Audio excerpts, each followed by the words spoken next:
Retour, on continue pour la suite de votre programme. Et très honnêtement, le salon est tellement immense, on avait tellement de gens, de stands, de magnifiques endroits et de superbes produits à vous proposer qu'on est obligé d'investir un petit peu dans les effets spéciaux. On va se dédoubler et je passe la parole à Stéphane qui est parti de faire une petite interview en live dans les allées sur le stand Tasca. Merci Tasca. À tout de suite. Hello, pendant nos petites balades au sein du forum, je m'arrête, c'est des gens très sympathiques qui ont une gamme vraiment très très jolie qui perce maintenant en France, on vous voit un petit peu partout. Je me suis arrêté chez Tasca. Et Franck prend le temps, malgré l'activité, de me répondre. Bonjour Franck, en quelques mots. Bonjour, alors voilà, nous sommes sur le stand Tasca. Donc nous, on arrive en France depuis une bonne année maintenant, qu'on est distribué en France.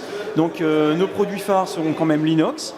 Les accessoires de montage qui sont là sur le présentoir avec la gamme Baseline qui est une gamme de tungstène, donc bien spécifique pour bien plaquer son montage sur le fond. Donc avec une gamme de plomb aussi qui est très, très sympa, très esthétique.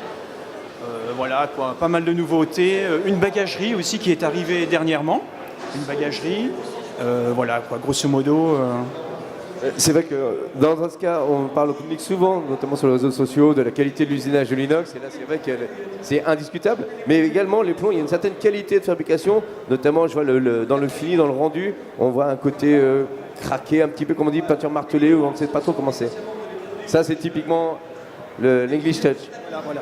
Donc là, ils ont cherché quand même à faire un plomb, on voit, camouflage quand même assez esthétique. Donc le but, c'est quand même de rendre le plus invisible possible nos plombs sur le fond. On sait que les poissons ont tendance à être relativement méfiants vis-à-vis de nos montages, surtout en eau claire. Donc ils ont fait quand même un véritable effort en deux coloris, vert et marron. Donc voilà, quoi. C'est plutôt bien réussi. Hein. Tellement réussi que heureusement qu'ils ne savent pas lire parce que dès qu'ils voient ça, ils vont faire demi-tour à mon avis. C'est pas ça qui va déclencher, qui va générer de la touche. On regarde un petit peu, on jette un coup d'œil sur la bagagerie. Alors la bagagerie, elle vient d'arriver, c'est tout nouveau, elle n'est pas encore en vente, elle est juste en exposition ici sur le salon.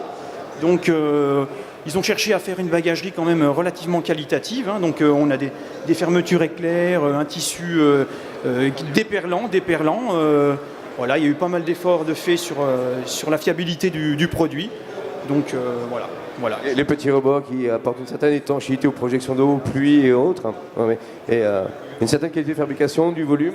Oui, c'est ça. Bon, là, on est sur un carrial qui a quand même un gros volume. Donc c'est vrai qu'on trimballe pas mal de matériel. Alors ça, c'est un sac étanche où on peut mettre... Pas bête. Un petit PC portable. On peut y mettre des choses qui craignent l'eau. Donc c'est plutôt pas mal vu.